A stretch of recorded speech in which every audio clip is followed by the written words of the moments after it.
In front of me is OnePlus Pad Go, and today I would like to show you how you can manage apps permissions. Begin by launching Settings and scrolling down to access Security and Privacy.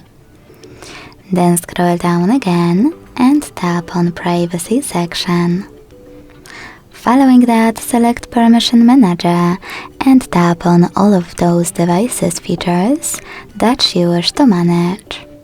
For example, if you wish to start by managing location, tap on it, select one of your apps, and apply one of those options by tapping on the best one. Location access for this app, allow only while using the app, ask every time, or don't allow.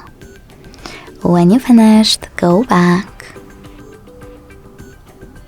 If you want to, you can also just select any feature, access an app that you wish to manage, and instead of tapping on any of those options, select See All Permissions at the bottom.